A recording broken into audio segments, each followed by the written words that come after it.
बिस्मिल्लाहिर्रहमानिर्रहीम, अस्सलामुअलैकुम। रहमत रमज़ान इफ्तार ट्रांसमिशन में आप सबको खुशामदीद कहती हूँ। पाकिस्तान में, पाकिस्तान से बाहर जहाँ जहाँ ये ट्रांसमिशन देखी जा रही है 92 न्यूज़ HD से सबको खुशामदीद और 8वां रोज़ा आप सबको बहुत बहुत मुबारक हो। बहुत अच्छा मौसम है आज भी लाहौर का, बारिश हो रही है और बादल हैं और ठंडी हवा चल रही है। अल्लाह ताला की रहमत बरस रही है रहमत के अशरे में, तो इसको भी हम कंटिन्यू करेंगे। इंट्रोडक्शन मैं आपको करवाती चलूँ। रोज़ आप लोग देखते हैं मेरे साथ हमारी इस्लामिक स्कॉलर हमारे साथ होती हैं, प्रोफेसर नूरीद फातिमा साहिबा, और हमारी नात ख्वान ज़रमीना नासिर हमारे साथ होती हैं। और आज हमें ज्वाइन किया है स्टूडियो में हमारी न्यूट्रिशनिस्ट सिद्रा ने। सिद्रा हमें बताएंगी कि हमें किस तरह से कंट्रोल करना चाहिए कि हम ईद वाले दिन अचानक से मोटे ना हो जाएं, हमारे कपड़े वही हमें पूरे आएँ जो हम लोग हमेशा सिलवाते हैं। और इसके साथ ही मैं इंट्रोडक्शन करवाती चलूँ। डॉक्टर वकार अहमद हैं जी, चेयरमैन रहमान फाउंडेशन के, जो हमारे साथ हैं आज हम बात करेंगे जो मरीज़, जो लोग दोनों किडनीज़ अपनी खो चुके हैं, फेल हो चुकी हैं दोनों किडनीज़ और डायलिसिस पे अपनी ज़िंदगी गुजार रहे हैं, उन पे हम बात करेंगे। टॉपिक है जी हमारा आज का, जिस पे हम इस पूरी ट्रांसमिशन को लेके चलेंगे, सुन्नत नबवी सल्लल्लाहु अलैहि वसल्लम की फ़जीलत और अहमियत, और हजूर पाक सल्लल्लाहु अलैहि वसल्लम की रूटीन क्या हुआ करती थी रमज़ान के महीने पे, इस पे हम बात करेंगे।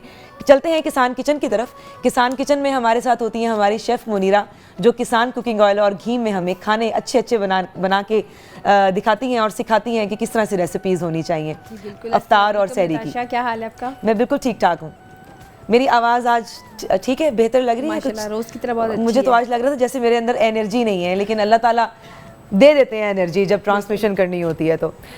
अच्छा जी, बिल्कुल हम लोग कंटिन्यू करेंगे। बाकायदा ट्रांसमिशन का आगाज़ करने से पहले मैं आप लोगों को ये भी बताती चलूँ कि डू गुड विद किसान एक कैंपेन है किसान वालों की जानिब से, जो आपकी तरफ से हेल्प करती है मदीना फाउंडेशन हॉस्पिटल वालों की, जो वहाँ पे ज़ेरे इलाज मरीज़ हैं उनकी। बहुत आसान है, बिल्कुल मुश्किल नहीं है। आपने ट्विटर, फेसबुक और इंस्टा पे जाना है और जाके आपने सर्च करना है किसान फूड्स, और किसान फूड्स के पेज पे आपको मिलेगी पोस्ट डू गुड विद किसान की। उस पेज पे हैशटैग के साथ आपने कोई भी कमेंट करना है और उस एक कमेंट के पीछे किसान आपकी जानिब से 10 रुपीज़ डोनेट करेगा, एक कमेंट के पीछे 10 रुपीज़ डोनेट करेगा मदीना फाउंडेशन हॉस्पिटल को, और वहाँ पे ज़ेरे इलाज जो मरीज़ हैं उनकी शिफा याबी के लिए, उनकी जल्द इलाज होने के लिए ये मदद, एक छोटी सी मदद है, एक काविश है जिसमें आप भी शामिल हो सकते हैं। हम तो शामिल हो ही चुके हैं और मेरी उम्मीद है कि जितने हमारे देखने वाले हैं वो इस काविश में, इस मदद में शामिल रहेंगे। कुछ भी नहीं करना, आपने सिर्फ जाके एक कमेंट करना है हैशटैग के साथ किसान फूड्स के पेज पे डू गुड विद किसान कैंपेन में जाके। बाकायदा ट्रांसमिशन का मैं आगाज़ करूँ इससे पहले मैं चाहूँगी ज़रमीना नासिर, हमदे बारी ताला या नाते रसूल मकबूल सल्लल्लाहु अलैहि वसल्लम, एक दुआया कलाम है, नात भी है इसमें जी और दुआ भी है जी। बिस्मिल्लाहिर्रहमानिर्रहीम। काश मैं दौरे पैगंबर में उठाया जाता, काश मैं दौरे पैगंबर में उठाया जाता, बाखुदा कदमों में सरकार के पाया जाता, बाखुदा कदमों में सरकार के पाया जाता, रेत के ज़र्रों में अल्लाह बदल देता मुझे, रेत के ज़र्रों में अल्लाह बदल देता मुझे, और मुझे मोहम्मद में बिछाया जाता, और मुझे राहे मोहम्मद में बिछाया जाता, काश मैं दौरे पैगंबर उठाया जाता। उनके रोज़े के दरोबाम सजाने के लिए, उनके रोज़े के दरोबाम सजाने के लिए रोज़नों में मेरी आँखों को लगाया जाता। रोज़नों में मेरी आँखों को लगाया जाता। बाखुदा कदमों में सरकार के पाया जाता। काश काश में होता कोई ऐसी लकड़ी जिसको सरकार के मिंबर में लगाया जाता, जिसको सरकार के मिंबर में लगाया जाता। अरे खास ही होता मदीने के गली कूचों की, और सरकार के नाके को खिलाया जाता, और सरकार के नाके को खिलाया जाता। खाक हो जाता मैं सरकार के कदमों के तले, खाक को खाके मदीना में मिलाया जाता। खाक को खाके मदीना में मिलाया जाता। बाखुदा कदमों में सरकार के पाया जाता। काश में दौरे पैगंबर में उठाया जाता। सुभान अल्लाह, सुभान अल्लाह, जज़ाकल्लाह। हमारे साथ आज ट्रांसमिशन में रहमान फाउंडेशन के 2 मरीज़, तो ऐसे मरीज़ भी हमारे साथ हैं जिनकी दोनों किडनीज़ फ़ेल हो चुकी हैं। एक का नाम है जी अमीर हुसैन, जो 40 से 45 साल के हैं, दोनों किडनीज़ उनकी फ़ेल हो चुकी हैं, डायलिसिस पे हैं। रहमान फाउंडेशन उनकी मदद कर रहा है उनकी डायलिसिस में, उनको ज़िंदा रखने में। मैं ये वाला वर्ड इसलिए यूज़ करती हूँ ज़िंदा रखने में, क्योंकि वाहिद एक यही ज़रिया रह जाता है। यहाँ ट्रांसप्लांटेशन होती है या डायलिसिस होता है। उसके अलावा एक छोटा 4.5 साल का बच्चा है उमर, जो डायलिसिस पे है, उसकी किडनीज़ भी फ़ेल हो चुकी हैं। हम बिल्कुल इस टॉपिक को कंटिन्यू करेंगे, लेकिन मैं उससे पहले चाहूँगी कि सुन्नत नबी सल्लल्लाहु अलैहि वसल्लम की फ़जीलतों और अहमियत पे हम बात करें। सुन्नत नबी सल्लल्लाहु अलैहि वसल्लम की शरीयत इस्लामिया में बहुत अहमियत है। कुरान करीम के बाद सुन्नत नबी सल्लल्लाहु अलैहि वसल्लम को आला मुकाम हासिल है। जैसा कि इरशाद बारी ताला है, रसूल करीम सल्लल्लाहु अलैहि वसल्लम की ज़िंदगी तुम्हारे लिए बेहतरीन नमूना है। आप सल्लल्लाहु अलैहि वसल्लम के अफ़ाल, आमाल और अक़वाल शरीयत मुतहरा की तकमील और कुरान करीम की अकमल तरीन तौज़ीह हैं। सुन्नत नबी सल्लल्लाहु अलैहि वसल्लम शरीयत और कानून में दलील और कुरान करीम की तमाम तशरीह सुन्नत नबी सल्लल्लाहु अलैहि वसल्लम की बदौलत ही मुमकिन है। बाकायदा आपको वाज़ियत इसकी जो देंगी वो देंगी प्रोफेसर नूरैत फातिमा साहिबा। जी बहुत शुक्रिया। बिस्मिल्लाहिर्रहमानिर्रहीम। मौलाया सल्लि व सल्लिम दाइमन अबदन अला हबीबिका खैरिल खल्क़ि कुल्लिहिम। आपने बहुत खूबसूरत इंट्रो दिया और जो कलिमात आपने कहे वो यकीनन आज के मौजू का एक मुलख्खस था, एक उसकी समरी थी। उसमें सारी चीज़ें डिटेल से आ गई, बस कुछ कुरानी आयात का हवाला मैं दे के अपनी बात की वजाहत करूँगी। जैसे कि रसूल करीम सल्लल्लाहु अलैहि वसल्लम की ज़ात को कुरान करीम ने उस्वा कामिल करार दिया है। लक़द काना लकुम फ़ी रसूलिल्लाहि उस्वतुन हसना। कुरान पाक ने इंसानों को वाज़ेह तौर पर बता दिया कि जब अपना नायब बनाकर अल्लाह ने इंसान को ज़मीन पर भेजा था तो बहुत ज़रूरी था कि उसके सामने कोई रोल मॉडल होता, क्योंकि उसके बगैर किसी अमल के ऊपर उस तरह से उसको फॉलो करना मुमकिन ही नहीं है। तो फिर आप सल्लल्लाहु अलैहि वसल्लम की ज़ात को अल्लाह ने उस्वा कामिल और एक नमूना बनाया कि आप जो करते जाते हैं हमें वैसे वैसे करना है। अब इसकी मिसाल मैं आपको दूंगी। सहाबा किराम रिदवानुल्लाहि अलैहिम अजमईन ने जब नमाज का हुक्म आया, अक़ीमुस सलात, कुरान पाक में बार बार हुक्म आया कि नमाज कायम करो, नमाज कायम करो। ये तरीका नहीं बताया गया कि रुकू कैसे करना है, सजदा कैसे करना है, क़याम में क्या पढ़ना है, तशहुद में क्या होगा, कादा उला में क्या होगा, उखरा में क्या होगा, खुरूज क्या होगा। मगर इन सब को जानने के लिए क्या कहा गया? जब रसूल करीम सल्लल्लाहु अलैहि वसल्लम से सहाबा किराम ने पूछा कि या रसूलल्लाह सल्लल्लाहु अलैहि वसल्लम हम नमाज कैसे अदा करें, तो आपने इरशाद फरमाया सल्लू कमा रअयतुमूनी उसल्ली। नमाज उस तरह पढ़ो जैसे मुझे पढ़ता देखते हो, यानी तुम मुझे फॉलो करते जाओ, ये असल में नमाज हो जाएगी। इब्न अरबी ने बड़ी खूबसूरत बात की थी। उन्होंने कहा था कि अगर कुरान करीम को मुजस्सम देखना हो तो वो रसूल करीम सल्लल्लाहु अलैहि वसल्लम की ज़ात है।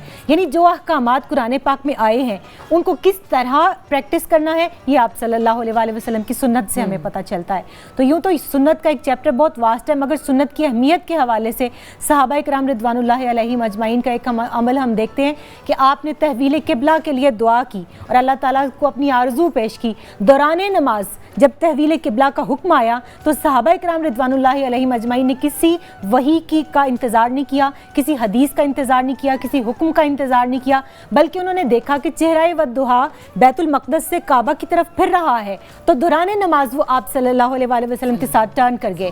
तो ये है असल में सुन्नत को फॉलो करना। कुरान करीम सूरह आले इमरान में ही अल्लाह ताला इरशाद फरमाते हैं कुल इन कुंतुम तुहिब्बूनल्लाह फत्तबिऊनी युहिब्बुकुमुल्लाह, कि अगर तुम अल्लाह ताला से मोहब्बत करने के दावेदार हो तो तुम ए नबी सल्लल्लाहु अलैहि वसल्लम आप इन्हें फरमा दें कि तुम मुझसे मोहब्बत करो, अल्लाह तुमसे मोहब्बत करेगा। तो वो अल्लाह ताला के नबी सल्लल्लाहु अलैहि वसल्लम से मोहब्बत के लिए कुरान ने वर्ड यूज़ किया इत्तबा का, यानी आपको फॉलो करने का। तो जो असल फॉलोअर्स हैं वही सुन्नत रसूल सल्लल्लाहु अलैहि वसल्लम पर अमल करने वाले लोग हैं। अब सुन्नत पूरी ज़िंदगी में सुबह जागने से लेकर रात सोने तक, उसमें इबादात भी हैं, उसमें मुआमलात भी हैं। इबादात वो हैं जो हम अल्लाह ताला की खातिर करते हैं, मुआमलात वो हैं जो हमारे बंदों के साथ हैं। गुफ्तगू करने से लेके, खाने से लेके, पीने तक का मुआमलात, लेन देन, सफ़र, कपड़े कैसे पहनने हैं, कौन कौन से जो हैं वो आप सुरमा लगाया करते थे, आप तेल पसंद फरमाया करते थे, आप कंघी कैसे करते थे, बाल मुबारक कितने थे, यानी ये सारी चीज़ें वो हैं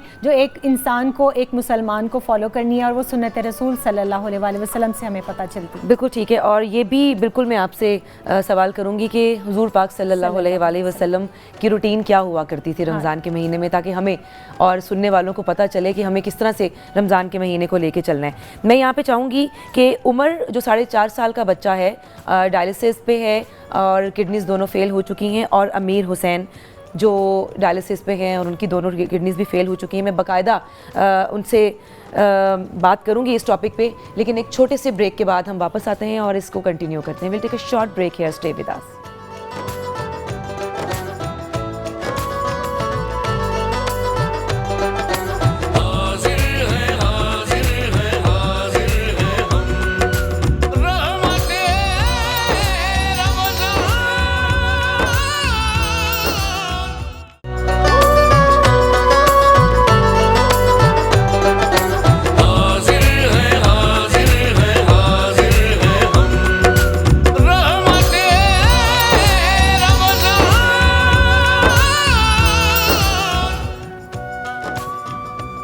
जी वेलकम बैक। आप आ चुके हैं वापस रहमत रमज़ान इफ्तार ट्रांसमिशन में, और ये ट्रांसमिशन आप देख रहे हैं 92 न्यूज़ HD पे।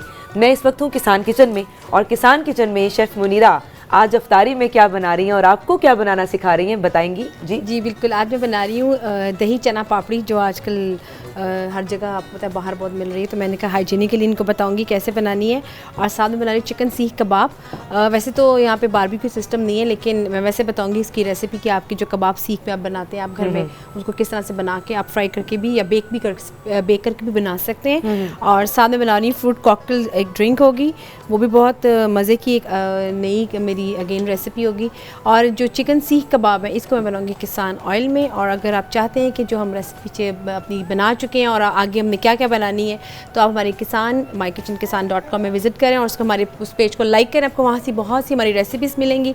तो ये आज अगेन सी बहुत सी रिच किस्म की 2 रेसिपीज़ हैं जिसको आप तंदूरी क्या कहते हैं रोटी के साथ भी खा सकते हैं, चिकन सीख कबाब को, और साथ में रायता होगा, सलाद होगा। तो पूरा एक आपका डिस्प्ले, एक पूरा मेन्यू होगा जिसमें आपका चाट भी आ जाएगी, चना पापड़ी चाट, साथ में ड्रिंक भी आ जाएगी, साथ में आपकी चिकन सीख कबाब, तीनों चीज़ें हो जाएंगी आपकी। बिल्कुल ठीक है जी, ये आपने बड़ा अच्छा किया क्योंकि अफ्तारी में दही बड़े टाइप चीज़ या आलू चने और फ्रूट चाट सबसे ज़्यादा यूज़ होती है। तो बाज़ार से ख़रीदने की बजाय अगर आप घर में बनाएंगे तो वो एक तो हेल्थ पॉइंट ऑफ व्यू से बहुत अच्छी है, उस पर भी हम बात करेंगे। उसको ये वाली सारी चीज़ें बताने के लिए आज हमारी न्यूट्रिशनिस्ट भी हमारे साथ है सिद्रा। लेकिन सिद्रा से मैं बात करने से पहले मैं ये चाहूँगी, अपनी टीम से रिक्वेस्ट करूँगी कि उमर जो 4.5 साल के हैं और अमीर हुसैन का एक छोटा सा पैकेज दिखा दिया जाए।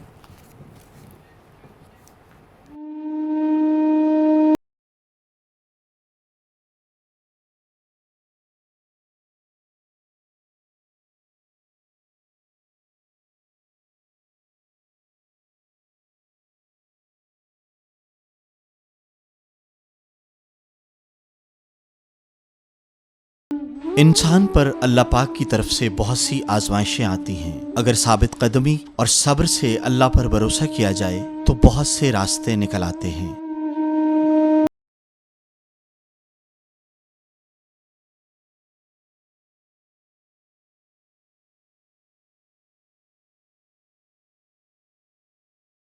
और डायलिसिस जैसे महंगे इलाज को बर्दाश्त करना इनके बस से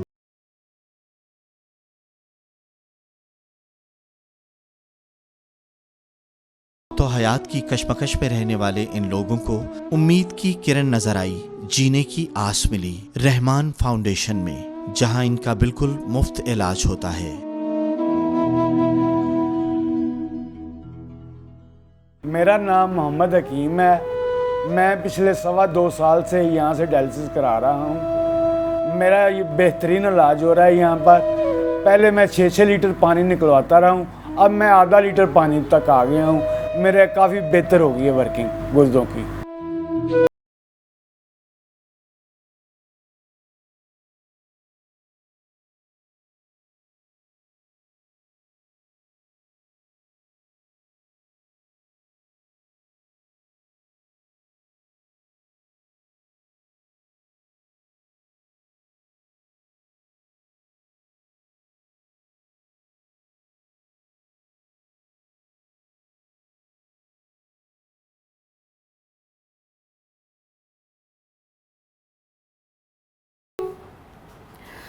डॉक्टर साहब, मैं आपसे पूछूंगी कि क्या अहम वजह है गुर्दों की बीमारियां होती क्यों हैं? कहाँ से ये पॉइंट शुरू होता है तो बात नौबत यहाँ तक आ जाती है कि गुर्दे फेल हो जाते हैं? कहाँ से ये बात शुरू होती है? बेसिकली बिस्मिल्लाहिर्रहमानिर्रहीम, सबसे पहले तो प्रोग्राम में बुलाने का बहुत शुक्रिया। Thank you so much. Basically इसकी बेशुमार वजूहात हैं, 10 बड़ी वजूहात हैं जो गुर्दे ख़त्म हो रहे हैं लोगों के। जी। सबसे बड़ी वजह शुगर है पहले नंबर पे। जिन लोगों को भी शुगर है वो लोग ज़रूर अपना टेस्ट करवाते रहें ताकि पता चलता रहे कि हमारे गुर्दों की क्या पोजीशन है। दूसरी बड़ी वजह बनती है ब्लड प्रेशर का हाई होना। तीसरी बड़ी वजह बनती है प्रोटीन का आना यूरिन के अंदर, एल्ब्यूमिन का खारिज होना। अच्छा। जो कि हम टेस्ट नहीं करवा रहे होते, हमें पता नहीं चलता। इसके बाद चौथी वजह बनती है न्यूट्रिशन की। हमारा जो खाना जो हम लेते हैं, फूड, अपना जो हमारा लिविंग स्टाइल है, ख़ासतौर पे खाने का स्टाइल है वो बेहतर नहीं है जी। मुरगन ग़िज़ाएँ हैं। और इसी तरह फिर हमारी एक्सरसाइज का ना करना, वर्जिश का ना करना, पानी का साफ़ इस्तेमाल ना करना, पानी का कम इस्तेमाल करना, इसी तरह मुख्तलिफ़ किस्म की खादें जो फसलों में डल रही हैं। एक बहुत बड़ी वजह बन रही है ये भी जी, मुख्तलिफ़ किस्म के यूरिया डल रहे हैं हमारी फसलों में जी, जो हमें मजबूरन लेने पड़ते हैं। और इस तरह बेशुमार और वजूहात हैं। इसमें हमारे सेल्फ मेडिकेशन भी है जी। ये 10 बड़ी वजूहात हैं। लेकिन मसला जहाँ पे आता है कि हम अपने टेस्ट नहीं करवाते। गुर्दों के टेस्ट नहीं कराते, अपने जिगर के टेस्ट नहीं करवाते। जो ज़रूरत है अवेयरनेस करने की इस वक्त। सही।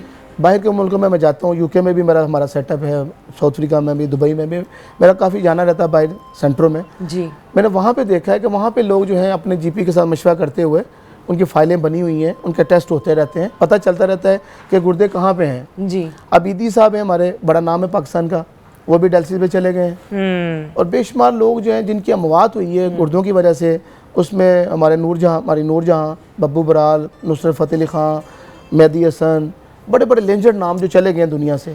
जी। और हमारा अभी जो सर्वे हुआ है पाकिस्तान में कि पाकिस्तान के अंदर 88% लोगों को पता ही नहीं चलता जब उनके गुर्दे ख़त्म होते हैं। 88 से 90% लोगों को बिल्कुल नहीं पता चलता। उस वक्त पता चलता है जब किसी हॉस्पिटल में जाते हैं और उनको जब सिम्टम आते हैं, और सिम्टम भी इतने अजीब से होते हैं, उसमें भी पता नहीं चलता कि ये गुर्दे ख़त्म हो रहे हैं। अच्छा, वो क्या सिम्टम्स होते हैं डॉक्टर तो साहब? सिम्टम होते हैं मतली का होना, अच्छा, वॉमिटिंग का आना, सांस का फूलना, कमज़ोरी का होना, रात को सोते हुए आंख का खुल जाना। सही। अब यहाँ पे कहीं गुर्दे नज़र नहीं आ रहे हमें, तो कहीं गुर्दों तो का क्या पता नहीं किडनीज चलता। में पेन वेन नहीं होती? नहीं होती। अच्छा, ये नहीं। सबसे ख़तरनाक बात है जो मैं चाहूँगा प्रोग्राम की वसात से नाज़रीन को बताना जी प्लीज। कि हमें गुर्दों में दर्द होती ही नहीं है। जिन लोगों के भी गुर्दे ख़त्म होते हैं, ये बच्चे के गुर्दे ख़त्म हुए, इसको नहीं पता कि इसके गुर्दे ख़त्म हो गए। गुर्दे दर्द हो जाए तो अच्छी बात है, पता चल जाए कि गुर्दों का चेक करवाते हैं। हम क्या समझते हैं? हम ये समझते हैं कि गुर्दे तब ख़त्म होते हैं जब आँखों के नीचे स्वेलिंग हो, अच्छा, पाँव के नीचे स्वेलिंग हो, पाँव पर स्वेलिंग हो, तो हमने एक ही बनाया हुआ मेयार कि भी इसके गुर्दे ख़त्म हो रहे हैं। सही। ये प्रोटीन आने की निशानी है कि यूरिन में अगर प्रोटीन आ रही हो, अल्बुमिन खारिज हो रही हो, तो ये निशानी होती है आंखों पे और पाँव पे। जी। सिम्टम मैंने आपको बता दिए हैं। अब जब हमारी मतली आ रही होती है, सांस पूरा होता है, तो हम लोग ये समझते हैं कि शायद हमारे जो कुछ गलत चीज़ खाई गई है, हाँ, पेट खराब हो गया है, खराब गलत हो गया चीज खा ली है, मैदा खराब हो गया है, तो हम उसका इलाज कर रहे होते हैं। सही। और अजीब किस्म की मुख्तलिफ किस्म की मेडिसिन ले रहे होते हैं, मेडिकल स्टोर पे जाके, या फक्कियाँ खा रहे होते हैं। जब सांस फूलता है तो हम समझते हैं कि यार खुदा न करे दमा हो रहा है, या अल्लाह ना करे कोई हार्ट का मसला आ रहा है, तो हम हार्ट की तरफ जा रहे होते हैं। हमें पता ही नहीं चलता कि भाई गुर्दे ख़त्म हो गए हैं, काम नहीं कर रहे, और वो तोफ़न फैल गया जिस्म में। और ब्लड के अंदर जो यूरिया की मिकदार होती है, क्रिएटिनिन की मिकदार होती है ख़ास, 1.5 से नीचे क्रिएटिनिन होना चाहिए हर बंदे के। जी। यूरिया का 50 से नीचे होना चाहिए। जी। यूरिक एसिड भी 7 से नीचे होना चाहिए। ये पोटाशियम, ये सोडियम, ये कैल्शियम सब इनबैलेंस हो जाते हैं, और जब ब्लड के अंदर ये बढ़ सर, ये जाता भी है। प्लीज यहाँ से आप बल्कि मैसेज दे दें देखने वालों को कि कितने कितने अरसे के बाद अपने बाकायदा टेस्ट पूरे करवाने चाहिए, जो ज़रूरी टेस्ट हैं वो इंसान को करवाते रहना चाहिए। हर शख्स को आज के दौर में 1 साल बाद अपने रीनल टेस्ट, जिसे RFT कहते हैं, उसके अलावा LFT टेस्ट, अपनी शुगर को ये मॉनिटर करता रहना चाहिए जी। कि हमारा इस टाइम शुगर का क्या लेवल है, हमारा गुर्दों का क्या साइज़ है। गुर्दे बेसिकली 12 सेंटीमीटर होता है हर शख्स का गुर्दे का साइज़। जी। तो हमें पता चलना चाहिए कि हमारा गुर्दों का साइज़ 12 सेंटीमीटर है, या छोटा हो रहा है, या गुर्दों का साइज़ बढ़ रहा है। हमें पता ही नहीं होता। हमारा पैदाइशी तौर पे गुर्दा होता है बाज़ लोगों का। जी जी। अभी किडनी डे मनाया गया, तो हमने जब उसमें लोगों के टेस्ट किए, फ्री में टेस्ट करते हैं हमारे साथ, तो वहाँ पर तकरीबन 500 लोगों के टेस्ट किए, उसमें तकरीबन 6 लोग निकले जिनका एक ही गुर्दा था। अच्छा। तो उनको नहीं पता था उस वक्त। तो ये हमें पता ही नहीं होता। हमें हर शख्स को टेस्ट करवाने चाहिए ताकि हमें पता ये चले अल्लाह की तरफ से पैदाइशी तौर पे ही एक गुर्दा लेके पैदा हुए हैं, और उनको नहीं पता। वो अच्छी लाइफ गुजार रहे हैं, लेकिन जब टेस्ट हो गए तो उस दिन घबरा गए कि हमारा एक गुर्दा है, अब क्या होगा। मैंने कहा सर आप आप ये समझे, आपको पता ही नहीं चला। अगर पता चल गया तो आप इसका ख्याल करें, कुछ नहीं होगा, इतने साल गुजार लिए आपने। बिल्कुल। तो बहरहाल हमें टेस्ट करवाने बड़े ज़रूरी हैं, अदरवाइज़ नहीं कराएंगे तो हमारा। डॉक्टर साहब, बहुत सारे लोगों की एक किडनी फेल हो जाती है और एक सही रहती है, तो उस पर कितने % ज़िंदगी आप सोच सकते हैं, या आप ये कह सकते हैं कि इतने % ये बिल्कुल सेफ है, ये अपनी ज़िंदगी को लेके चल सकता है, पहली या बात उसको तो भी ट्रीटमेंट की ज़रूरत होती है? मैं थोड़ा बताता हूँ, किडनी कभी भी एक फेल नहीं होती। जब भी किडनी फेल होंगी, दोनों फेल होंगी। अच्छा। हाँ, कभी भी एक किडनी फेल नहीं होती। अच्छा। अगर एक किडनी फेल हो जाए तो दूसरी किडनी पे बंदा सर्वाइव कर रहा होता है, कुछ भी नहीं होता, बड़ा नॉर्मल लाइफ गुजार रहा होता है। अच्छा जी। जैसे मैंने अभी जिक्र किया कि एक किडनी वाला पैदाइशी तौर पे एक किडनी है, तो वो एक किडनी पे सर्वाइव कर रहा है, उसको कोई मसला नहीं आ रहा। अच्छा। कब मसला आता है? जब वो एक किडनी तो काम नहीं कर रही, एक किडनी जो काम कर रही है वो इंसान सर्वाइव कर रहा है जी। अब उसमें से भी 75% किडनी काम करना छोड़ दिया, 25% कर रही है, फिर भी कोई मसला नहीं है। अच्छा जी। जब 24% पे बंदा आता है, कोई भी शख्स जिसका किडनी का फंक्शन 24 पे आ जाता है जी, फिर वहाँ पे मसला आना शुरू हो जाता है। ठीक। फिर 24 से वो 23 पे, 20 पे, 18 पे, 10 पे, और 10 पे डायलिसिस करना शुरू कर देते हैं, 8 पे बाहर के मुल्कों में। पाकिस्तान के अंदर जब किडनी का फंक्शन 6 पे आता है, GFR रेट होता है जो, जी जी, तब वहाँ पे डायलिसिस करते हैं। ठीक है। मैं आपसे ये भी पूछूंगी कि डायलिसिस में कितना टाइम लगता है और कितने अखराजात हैं, और आप अपना अदारा जो है रहमान फाउंडेशन, आप ये चैरिटी पे लेके चल रहे हैं, अल्हम्दुलिल्लाह। आप ज़कात पे इसको लेके चल रहे हैं। डेफिनेटली जो लोग जो देखने वाले हैं, जो ज़कात देने वाले लोग हैं या जो अल्लाह की राह में खर्च करने वाले हैं, वो ऐसे इदारों को दें ताकि जो इनके अदारों में ज़ेर इलाज मरीज़ हैं उनकी अच्छी से अच्छी तरीके से उनका इलाज हो सके, अच्छी उनकी जो भी ट्रीटमेंट है वो अच्छे तरीके से हो सके। आप लोग मदद करेंगे तो हमारे जो जितने पेशेंट हैं जो रहमान फाउंडेशन में हैं उनका इलाज अच्छे तरीके से हो सकेगा। हमारी न्यूट्रिशनिस्ट सिद्रा हमारे साथ है। मैं सिद्रा आपसे बल्कि पूछूंगी कि किडनीज़ को बिल्कुल अच्छे फंक्शन में रखने के लिए, अच्छा चलती रहे किडनीज़, हमें क्या अपनी डाइट में खाना चाहिए, क्या पीना चाहिए? हमारी डाइट जो है मुनासिब, अगर हम हर चीज़ को ले रहे हैं तो फिर हमारा हर फंक्शन ही बॉडी का ठीक रहता है। इनफैक्ट किडनी के फंक्शंस के अंदर किडनी अगर फेल होगी है तो न्यूट्रिशनिस्ट का बहुत इंपॉर्टेंट रोल है, क्योंकि आप बहुत सारी चीज़ें हैं वो नहीं ले सकते। किडनी का पेशेंट जिसका डायलिसिस हो रहा है तो आपको अपनी डाइट के अंदर से पोटाशियम को कम करना पड़ता है, फॉस्फोरस को कम लेना पड़ता है। सो वहाँ पे एक ऑब्वियसली इनसे भी अभी मैं बात करी थी कि आपके वहाँ पर भी कोई न्यूट्रिशनिस्ट होनी चाहिए जो पेशेंट्स को गाइड कर सके। ऐसे पेशेंट्स जो हैं उनको दूध की मिकदार 1 गिलास से ज़्यादा नहीं लेनी चाहिए, मतलब पूरे दिन के अंदर आप 1 गिलास दूध पिएं। और अगर आपका डायलिसिस हो रहा है फिर तो आप प्रोटीन वाली चीज़ें खा सकते हैं, लेकिन अगर आपका डायलिसिस नहीं है लेकिन आपकी किडनी फेल हो गई है, मतलब क्रॉनिक रीनल फेलियर है, तो आपको प्रोटीन भी अपनी डाइट के अंदर कम लेनी चाहिए। सो बहुत ज़्यादा मैनेजमेंट की ज़रूरत है किडनी के पेशेंट्स को। बिल्कुल ठीक है। डॉक्टर साहब, आपने जैसे कि बताया कि किडनीज फेल हो जाती हैं और पता भी नहीं चलता, तो अगर नहीं पता किसी पेशेंट को तो वो कितने अरसे तक सर्वाइव कर सकता है, या उसको कैसे पता चले? सिम्टम्स भी आपने बताए, वो भी कोई मैच ही नहीं करते जाके किडनी के साथ। कैसे पता चले अगर कोई इंसान को यही लग रहा है कि पेट खराब है और किडनीज फेल हो चुकी हैं, तो कब तक वो सर्वाइव कर सकता है? देखिए, ये पहली बात तो ये टेस्ट जब करता रहेगा कोई भी शख्स, अगर टेस्ट करवा रहा है अपने, फिर तो वो बचा रहेगा, उसको पता चलता रहेगा मेरा यूरिया कितना है, मेरा क्रेटिनिन कितना है, मेरा पोटाशियम कितना है। अगर नहीं करवा रहा तो वो सर्वाइव का फिर कुछ नहीं पता चलता। अब ये नहीं पता कि उसका किडनी कब से फेल हो रहा है।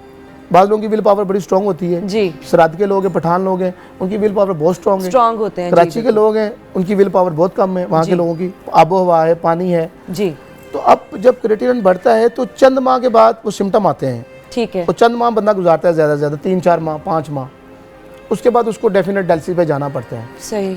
और वो फिर क्रोनिक केस में चला जाता है। सही। कुछ लोग होते हैं जो एक्यूट केसेस होते हैं, जैसे ब्लड प्रेशर एकदम हाई हुआ, ठीक है। बाद डिलीवरी केसेस में लेडीज़ को किडनी फेल हो जाते हैं, वो कवर होने के चांसेस होते हैं। ठीक है। जो क्रोनिक में चले जाते हैं उनके चांसेस नहीं होते। जैसे ये अमीर साहब हैं जी, बल्कि मैं अमीर हुसैन साहब से भी बल्कि मैं बात करूंगी। अस्सलाम वालेकुम, कैसे हैं सर आप? ठीक ठाक हैं? कैसा आपका ट्रीटमेंट चल रहा है रहमान फाउंडेशन में? माइक नज़दीक कर लीजिएगा, माइक नज़दीक जी। कैसा ट्रीटमेंट चल रहा है आपका रहमान फाउंडेशन? माशाल्लाह बहुत अच्छा चल रहा है जी। अच्छा। और वकार नियाज साहब तो माशाल्लाह हमें इंसान की सूरत में फरिश्ता मिले जी, और इन्होंने हमारा इलाज शुरू कर दिया जी। अब पहले मैं कराची में था, अच्छा जी, तो वहाँ कोई प्रॉपर नहीं चल सका, तो जहाँ पे जब से लाहौर आया हूँ 2 माह हो गए, तो अभी वकार साहब से मुलाकात हुई तो इनके पास इसका इलाज है इंशाल्लाह जी। तो इन्होंने इलाज भी शुरू कर दिया और साथ जो है मेरे डायलिसिस भी यहाँ से हो रहे हैं और फ्री में हो रहे हैं। ये सबसे बड़ी बात है। और फिर इनके ऑफिस की, हॉस्पिटल की ये है जी, बिल्कुल साफ़ सुथरा छोटा सा जगह है, बड़ी साफ़ सुथरी, बेहतरीन बेड जी, एसी लगा हुआ, जहाँ माइक नज़दीक कर लीजिए जी। 4 घंटे लग जाते हैं वहाँ पे। तो वहाँ पे ये है कि स्टाफ बहुत अच्छा है, साफ़ सुथरा, और वहाँ पे सफाई माहौल अच्छा है जी। बिल्कुल ठीक है। मुझे ये बताएं डॉक्टर साहब कि आपके पास कितने पेशेंट हैं अभी रहमान फाउंडेशन में? जी अल्हम्दुलिल्लाह इस वक्त हम 1000 डायलिसिस करते हैं हर माह, फ्री में करते हैं। होता है 1000 डायलिसिस से ज़्यादा होते हैं जी। अभी कल हमने ओपनिंग की है। हमारा जो डायलिसिस सेंटर चल रहे हैं लाहौर में फ्री चल रहे हैं जी, कराची के अंदर फ्री चल रहे हैं, ये अब आगे हैं। लेकिन पाकिस्तान के किन किन सिटीज़ में हैं आपके? जेहलम के अंदर, इस्लामाबाद के अंदर, ठीक, फैसलाबाद में कल ओपनिंग करके आए हम। इस तारा टेक्सटाइल वालों ने अपना घर दिया हमें, वहाँ पे फ्री डायलिसिस सेंटर कल ओपनिंग की है, और लाहौर में हम फ्री चला रहे हैं। तो अल्हम्दुलिल्लाह इस टाइम हमारी कोई 30 मशीनें हैं जिस पे हमारे डायलिसिस हो रहे हैं। अच्छा जी। और तकरीबन 1000 से 1100 डायलिसिस हर माह हम कर रहे हैं, लोगों का फ्री कर रहे हैं। अच्छा जी। ये आप लाहौर का बता रहे हैं या आप ओवरऑल जितनी भी आपकी ब्रांचेस हैं? हमारे जो चारों 1100 अभी हो रहे हैं। अभी यहाँ फैसलाबाद कल खुला तो लाजमी बात है 250 से 300 डायलिसिस वहाँ भी अब हुआ करेगा, भी होने शुरू हो जाएंगे। 1300-1400 डायलिसिस हमारा हर माह तो किया करेंगे लोगों के लिए, अल्लाह के बंदे। इसका मतलब है पाकिस्तान में किडनीज के इश्यूज बहुत ज्यादा हैं। हमारे साथ एक लाइव कॉलर है जी। अस्सलाम वालेकुम। वालेकुम सलाम, मैं फातिमा ईमान बात कर रही हूँ रहीम यार खान से। जी क्या कहेंगी? जी आपके माशाल्लाह आपका शो बहुत अच्छा जा रहा है। मैं आपको एक स्टोरी सुनाना चाहती हूँ। मेरे फादर का किडनी ट्रांसप्लांट हुआ, रिसेंटली ट्रांसप्लांट हुआ है उनका। अच्छा। और अब यकीन करें मुझे अपने बाप की वो बीमारी का टाइम नहीं भूलता। 13 माह उसने इतनी तकलीफ में गुजारा। और मैं आपको बताऊं मेरे फादर को किडनी मेरी मदर ने दिया है। अच्छा अच्छा। हाँ, और मेरी मदद ने दिया। और मैं आपको बता नहीं सकती उन्होंने किस तरह अपनी जिंदगी को सरवाइव किया है। यकीन करें आपकी इतनी तकलीफ होती थी जब डायलिसिस होते थे और पता भी नहीं चलता था। और यकीन करें को उसकी तकलीफ की वजह से मैं अपने बाप की वो तकलीफ नहीं मुझे भूलती। और यकीन करें मेरे फादर को हार्ट अटैक हुआ था और तब भी पता चला कि इनके किडनी फेल हो चुके हैं। ठीक है। अच्छा, अच्छा, और मेरे बाबा बकायदा इतना परेशान हुआ करते थे कि वो पहले तो ट्रांसप्लांट की तरफ आते ही नहीं थे ना। अच्छा। तो जब ट्रांसप्लांट पे आए हैं हमें इतनी प्रॉब्लम हुई जी, जी। कि हम पूरा साल हम इस चीज में यानी धक्के हम खाते रहे। और उसके बाद जाके हमने अपना ट्रांसप्लांट करवाया था नेशनल हॉस्पिटल लाहौर से। अच्छा जी, ठीक है। वो आपकी मदर ने किडनी डोनेट की आपके फादर को? बिल्कुल बिल्कुल किया। और मेरी मदर बिल्कुल ठीक है और माशाल्लाह वो अपनी जिंदगी बिल्कुल सही गुजार रहे हैं। मेरे फादर बिल्कुल ठीक है माशाल्लाह। अच्छा। उनकी पोस्ट केयर भी कंप्लीट हो गई। और आप भी मैं बता नहीं सकती मैं कितनी खुश हूँ इस बात से कि पिछले साल यही दिन थे, यही टाइम था जब मेरे बाबा बहुत बीमार थे। अल्हम्दुलिल्लाह वो बहुत बेहतर है, बहुत शुक्र अल्हम्दुलिल्लाह। बहुत बहुत शुक्रिया आपकी कॉल का, ये शेयर करने के लिए, अपनी बात, अपने घर की बात शेयर करने के लिए बहुत शुक्रिया। डॉक्टर साहब, ये जैसे कि इन्होंने कहा कि इनकी अम्मी ने अपने हस्बैंड को, मतलब इनके फादर को अपनी किडनी डोनेट की, तो इसी तरह क्या दूसरा फैमिली मेंबर जो घर का मेंबर है वो सेहतयाब है, दोनों किडनीज बिल्कुल ठीक है, जो घर के दूसरे फैमिली मेंबर को दे सकते हैं, डोनेट कर सकते हैं? जी बिल्कुल दे सकते हैं और देना चाहिए। हमारे इसमें कोई ब्लड का कोई वो तो नहीं होता कि जी ब्लड नहीं मैच होता है, चेक होता है, बात कर बच्चों का भी नहीं मिलता आपस में। अच्छा। बहन भाइयों का नहीं मिलता। अच्छा। तो ये अगर ब्लड मैच कर रहा हो, टिश्यू मैच कर रहे हो तो करवाना चाहिए। मैं ख़ास तौर पे जिक्र करना चाहूँगा, हमारे पास एक बच्ची है, उसकी शादी थी 18 फरवरी को। ये बीनिश नाम इसका, इसके डायलिसिस शुरू हुए आजकल बच्ची के। अच्छा जी। इसका हम ट्रांसप्लांट करवाना चाहते हैं। अच्छा। ये साथ में इसकी सिस्टर बैठी हुई है, देना चाहती है। हाँ, ये साथ में इनकी बहन है। हाँ। ये किडनी डोनेट करना चाह रही हैं अपनी बहन को। अपनी बहन को अब ये है कि इनका देखें, इनके साथ इतना बड़ा अलमिया आया है। ये बेचारी यतीम बच्ची है, ना इसका बाप है और वो ना इसकी वालदा है, चारों बहनें सिर्फ पप्पो के पास रहती हैं। और इसकी शादी होने वाली थी और शादी के कुछ अर्सा पहले पता चला कि इसको किडनीज इसकी काम नहीं कर रही हैं और इसको डायलिसिस पे जाना पड़ेगा, तो उन्होंने रिश्ते से इनकार कर दिया और इस बच्ची की शादी नहीं हो सकी। लेकिन आपने परेशान नहीं होना, अल्लाह ताला के हर काम में बेहतरी होती है। अब देखिए, आपकी बहन आपका साथ दे रही हैं, आपको किडनी डोनेट करेंगी, आप माशाल्लाह अपनी ज़िंदगी वैसे ही जीना शुरू कर देंगी जैसे पहले जीती थी। तो जिन्होंने आपको ब्याह के साथ ले जाने में इनकार किया है वो उन्होंने गलत किया है, वो बदकिस्मत हैं। अब आप जिस घर में जाएंगी वो लोग खुशकिस्मत होंगे। क्यों डॉक्टर साहब? बिल्कुल। 8 दिन पहले इनकार किया। 8 दिन पहले शादी थी 18 फरवरी को। 8 दिन पहले। और 12 को उन्होंने 10 तारीख को उन्होंने बोला कि हम नहीं करनी। पता चल गया था डायलिसिस में चले। अच्छा, जैसे ये एक केस है, जैसा शेयर किया हमारे साथ रहीम यार खान से एक बहन ने, ये कितना आसान है? क्या इसकी वो टिश्यूज मैच हो चुके हैं दोनों? इनके टिश्यू मैच हो चुके हैं दोनों के। इनके ऊपर कुछ 6 लाख रुपए का खर्चा आ रहा है ट्रांसप्लांट करवाने के लिए। मैं ज़रूर चाहूँगा, बेचारी मुस्तकिल लोग हैं, बहुत ही गरीब लोग हैं। अच्छा, अगर ट्रांसप्लांट भी करवाना है और किडनी देने के लिए आपके कोई फैमिली मेंबर भी मौजूद है या कोई दोस्त अहबाब मौजूद हैं, तो भी 6 लाख रुपए लगते हैं कम अज़ कम। और ये जो दूसरे काम हो रहा है, गलत काम हो रहा है, ट्रांसप्लांट का भी एक यहाँ पे धंधा है, कारोबार हो रहा है, वो अंदर खाते किया जा रहा है 20-25 लाख रुपए में। जब किडनी मैच नहीं होता बहन भाइयों का, तो जो बाहर से होता है वो 20-25-30 लाख रुपए लग रहा है उस पर। इस पे बेचारों पे 6 लाख का खर्चा आ सकता है। मैं ज़रूर कहूँगा कि जो लोग मुखय्यर हज़रात हैं, हाँ, जो दे सकते हैं, जो ज़कात दे सकते हैं, जो अल्लाह की राह में खर्च कर सकते हैं, वो बिल्कुल इन सब की हेल्प करें, रहमान फाउंडेशन की हेल्प करें। मैं चाहूँगी कि आप अपनी जो भी आपकी कहानी है वो हमारे साथ थोड़ी शेयर करें। किन परेशानियों से गुजरना पड़ा, कब पता चला कि किडनीज फेल हो चुकी हैं और मुझे अब डायलिसिस पे जाना पड़ रहा है? मेरी जनवरी से जनवरी में, इस जनवरी में पता जी। चला? अच्छा, ठीक है। और जब पता चला कि किडनीज फेल हो चुकी हैं, क्या हुआ था? क्या फीलिंग्स थी, क्या सिम्टम्स थे? हॉस्पिटल गई? नहीं, वॉमिटिंग हुई थी। वॉमिटिंग हुई थी पहले? उससे पहले कोई किडनी का पेन नहीं था, कुछ नहीं था? वॉमिटिंग हुई, डॉक्टर पे गई? नहीं, डॉक्टर पे नहीं गई थी। तो कैसे पता चला किडनीज फेल हो? वो टेस्ट करवाने के लिए गई थी। अच्छा, ऐसे ही, तो फिर उन्होंने अल्ट्रासाउंड किया था, तो उन्होंने बोला कि किडनीज डैमेज हो गया। अच्छा, ठीक है। और कितने अरसे से डायलिसिस पे हैं आप? अभी 3 मंथ हो गया। 3 महीने हो गए हैं। और आप लकी हैं माशाल्लाह, आपकी बहन आपको अपनी किडनी देने के लिए बिल्कुल तैयार हैं। आप भी अपनी अच्छी ज़िंदगी गुजार सकती हैं, वो भी। शादी का क्या मसला हुआ था? अरेंज मैरिज थी? सारे दिन रखे जा जी। चुके थे, बात सारी पक्की हो चुकी थी? हाँ जी। क्या कहा उन्होंने? उन्होंने बोला कि तुम तो बीमार हो, तो मैंने शादी नहीं करनी तुमसे। अच्छा जी, बिल्कुल जी। और जाहिर है फिर जब ऐसी बात होती है तो डिप्रेशन का शिकार तो इंसान होता ही है। बिल्कुल कंटिन्यू करेंगे। Will take a short break here, stay with us.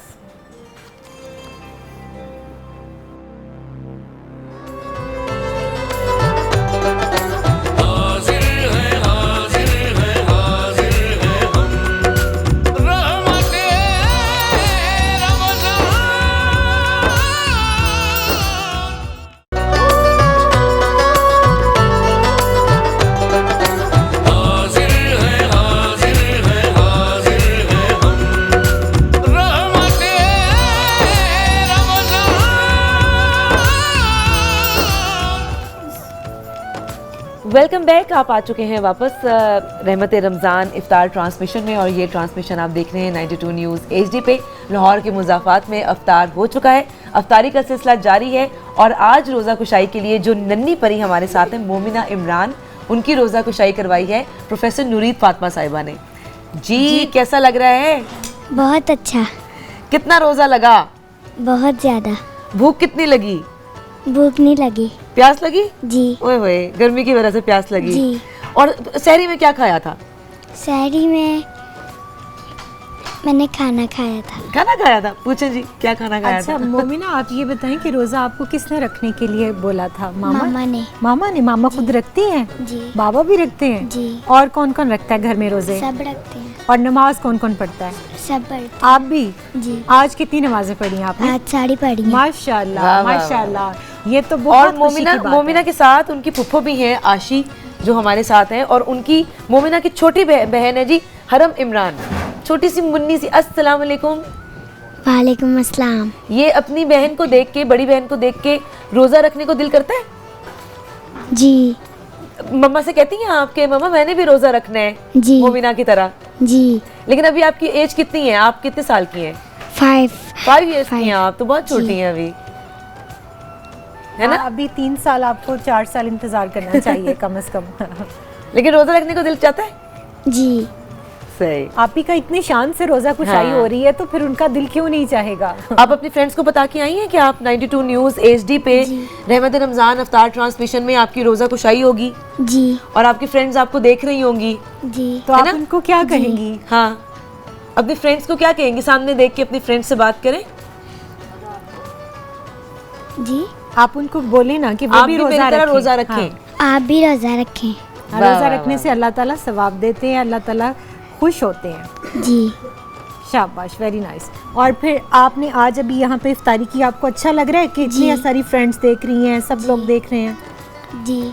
Very nice, very nice. किस क्लास में पढ़ती हैं? 4 में। 4 क्लास में। कितनी एज है आपकी? मेरी 8 साल। 8 इयर्स ओल्ड है। माशाल्लाह, माशाल्लाह, बहुत खुशी हुई। अल्लाह ताला आपको बहुत बरकतें दे। इनके लिए भी बहुत दुआएं, और आपको भी बहुत बहुत मुबारक हो, आपके भाई को जिनकी ये बेटी है, और उनको सबको बहुत मुबारक हो जी। हम सब की तरफ से बहुत मुबारक हो। छोटी सी नन्ही सी बच्ची ने रोज़ा रखा।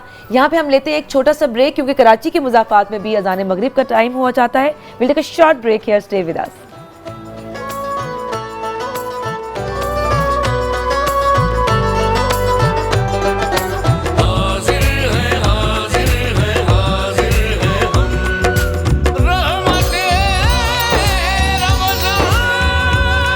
Welcome back. आप आ चुके हैं वापस रहमत रमज़ान इफ्तार ट्रांसमिशन में और ये ट्रांसमिशन आप देख रहे हैं 92 न्यूज़ HD पे।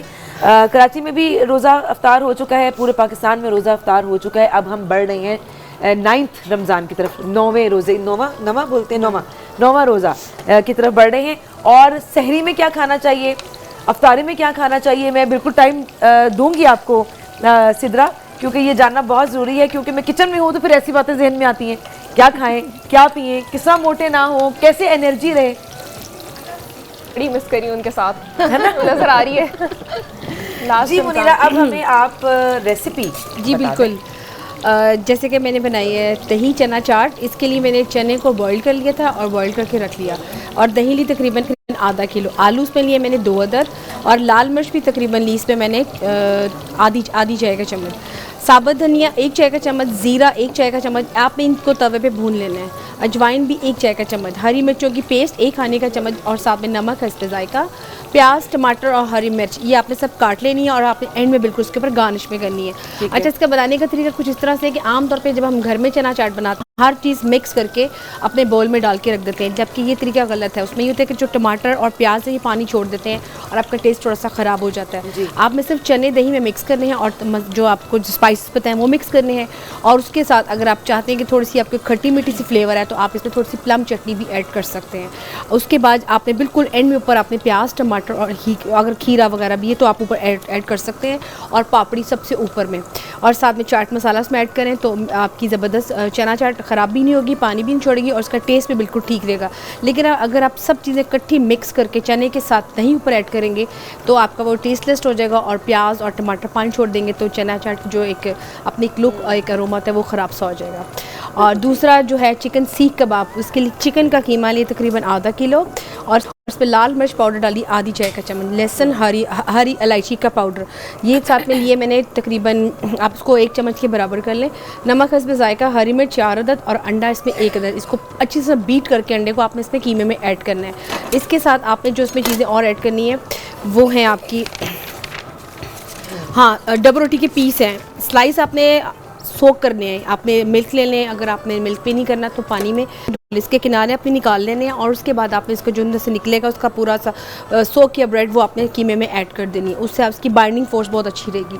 साथ में आपने लेना है हरा धनिया, और साथ में लेना है भुना चना यानी कि बेसन, आप उसको मिक्स कर दें। उससे ये होता है कि जब आप कबाब बनाएंगे तो उसको आपकी ग्रिप करने में घर में ईजी रहेगी, क्योंकि सीख कबाब आमतौर पर घरों में तो बारबेक्यू सिस्टम नहीं होता, लेकिन आप उसको बनाएं और बना के इसको अगर बैम्बू स्टिक में आप ऐड कर दें तो वो लुक आपकी बहुत अच्छी बन सकती है। तो साथ में ये हमने ये चीज़ें जो बनाई है कबाब के लिए। साथ में जो बनाई ड्रिंक फ्रूट कॉकटेल्स में ऑरेंज जूस लिए मैंने तकरीबन 1 कप, और आम लिए तकरीबन 1 कप। आम को चंक्स को आप ब्लेंड करके प्यूरी बना के रख लें, चाहे आप आम को वैसे ऐड कर दें। साथ में इसमें शहद लिए खाने का चम्मच, बर्फ़ लिए हस्ब ज़रूरत, और साथ में अगर बेसल सीड्स आप ऐड कर दें, ऑप्शनल है, ज़रूरी नहीं है, तो वो भी अच्छा लगेगा, लेकिन मैंने ऐड नहीं किया। तो ये आपकी एक मज़े की ड्रिंक भी फ्रूट कॉकटेल आ जाए, क्योंकि आजकल आमों का सीज़न है और बहुत जगह जगह आम आए, तो मैं चाहूँगी कि अगर आप आम को रख भी लें, फ्रीज़ भी कर लें, तो आपकी ड्रिंक्स में बहुत ईजीली वो काम आएंगी।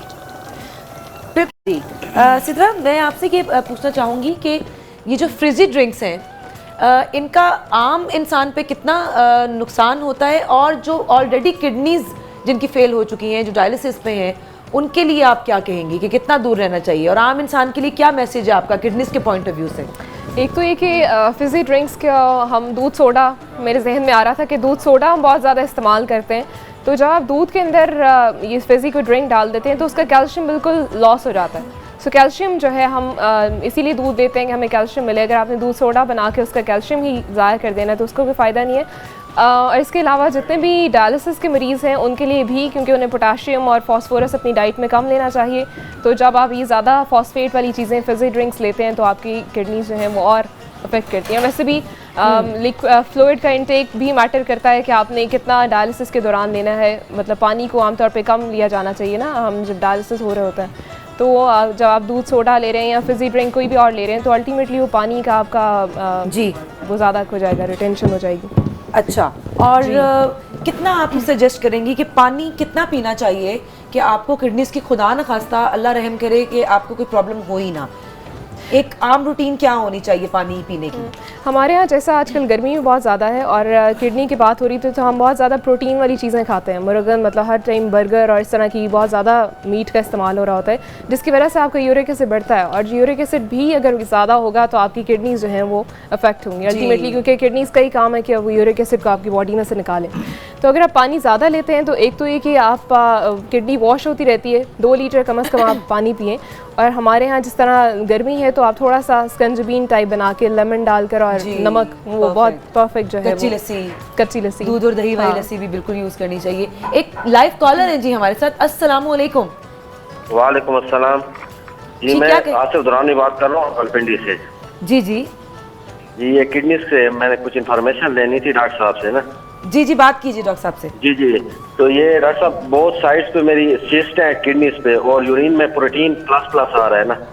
इसके अलावा ब्लड प्रेशर काफ़ी हाई रहता है, तकरीबन 200 190 और नीचे वाला 130 125 तक। इसके अलावा रिसेंटली मुझे हार्ट प्रॉब्लम हुई है, तो डॉक्टर साहब ने मुझे फिर इको वाला टेस्ट लिख दिया, उसमें ये लेफ्ट साइड की वेन ब्लॉकेज हुई है ब्लड प्रेशर की वजह से। तो ये काइंडली मुझे बताएं कि, और फिर मैंने ये CMH से डॉक्टर नेफ्रोलॉजिस्ट से बात की, तो उन्होंने कहा है इसका ऑपरेट करेंगे, अगर ऑपरेशन होगा तो बोथ साइड चीज का, तो उसमें फिर आपको डायलिसिस पे लाना पड़ेगा, इसका ये प्रॉब्लम है।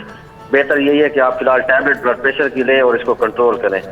तो काइंडली मुझे ये बताएं इसका। ठीक है जी, आपका जवाब लेते हैं। बिल्कुल ठीक है जी, रावलपिंडी से हमारे भाई हमारे साथ हैं, आप जवाब दीजिए। हाँ जी बिल्कुल। सबसे पहले ब्लड प्रेशर को आप कंट्रोल करें ताकि ब्लड प्रेशर हाई ना हो। जितना ब्लड प्रेशर किडनी को डैमेज करता है, सबसे बड़ी वजूहत में जो बड़ी वजह है वो ब्लड प्रेशर है, शुगर और उसके बाद ब्लड प्रेशर। ब्लड प्रेशर को कंट्रोल करें, इसके लिए आप साल्ट को चेंज करें, केमिकल को चेंज करें। जो भी आप साल्ट ले रहे हैं मुझे नहीं पता, लेकिन डॉक्टर से मशवरा करके इसको चेंज करें। एक वक्त होता है छोटा साल्ट काम करता है, केमिकल काम करता है, फिर उससे बड़ा बहरहाल। इसके अलावा आप एक छोटा सा टोटका कर लें कि ठंडे यख पानी में 3 चम्मच दूध के डाल के वो ले लिया करें। अच्छा। उसमें ब्लड प्रेशर बढ़े, जिन लोगों को भी ब्लड प्रेशर हाई होता है उनके लिए बहुत ज़बरदस्त किस्म का फार्मूला है। 1 गिलास ठंडा पानी, उसमें 3 चम्मच दूध के। अच्छा, वो मिक्स करके ये तो कच्ची लस्सी होती है, ये कच्ची से भी कच्ची बन जाती है। तो कच्ची लस्सी ये पी लिया करें। और इसके अलावा आप कोशिश ये करें कि प्रोटीन वाली ग़िज़ाएं ना लें। अगर प्रोटीन 1++ आ रही, इसका मतलब है 2000 प्रोटीन आ रही है। और ये हम पूछेंगे सिद्रा से कि प्रोटीन किस किस ग़िज़ा में होती है, लेकिन सिद्रा के लिए भी एक कॉल है जी। अस्सलाम वालेकुम। वालेकुम अस्सलाम, क्या हाल है? जी मैं बिल्कुल ठीक ठाक हूँ, आप कैसी हैं? अल्हम्दुलिल्लाह ठीक, मैं आपकी बहुत बड़ी फैन हूँ। बहुत शुक्रिया आपका, क्या कहेंगी?